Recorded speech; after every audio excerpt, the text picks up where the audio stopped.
Mexico's foreign minister in an interview published Thursday declared that a years-long $3 billion security initiative with the U.S. is dead, saying that officials are looking to develop a new agreement to better address growing concerns over crime.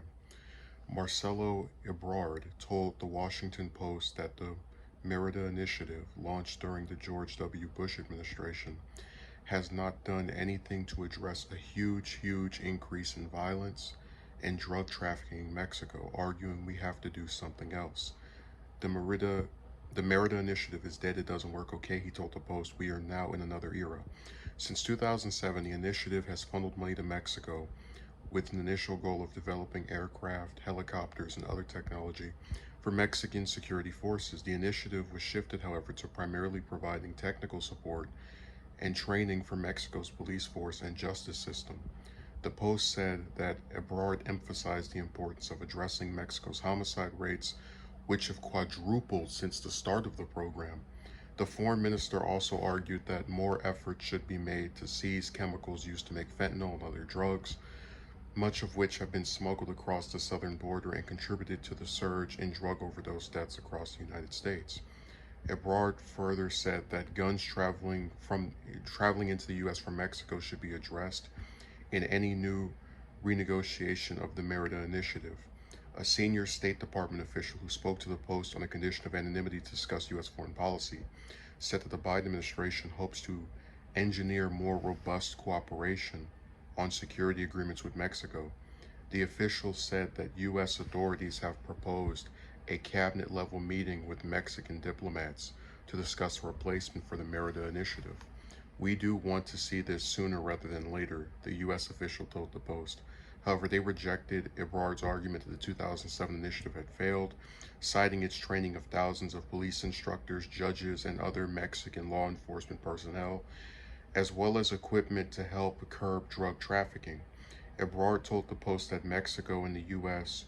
would draw up an action plan on the areas in which we agree.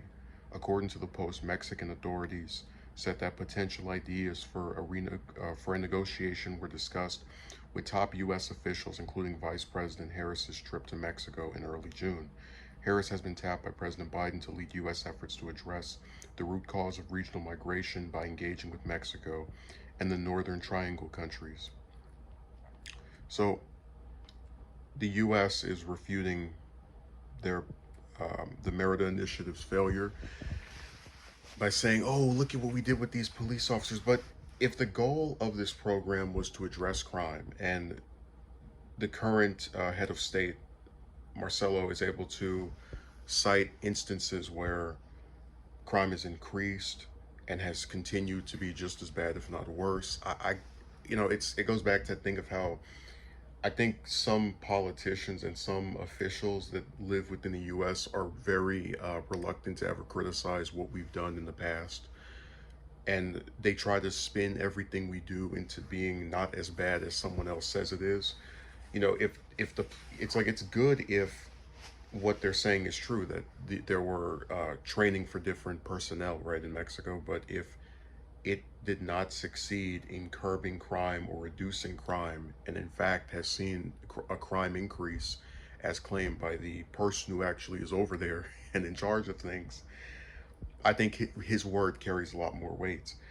And I don't mind foreign interventions like this. If the U.S. wants to provide humanitarian aid to assist a country that is very close to us in terms of geography, in developing itself and protecting its people, I don't really see an issue with that. But again, it needs to be done under the conditions of the individuals that live there. So if this program is not helping these people, which is what the current head of state over there says, they should get rid of it.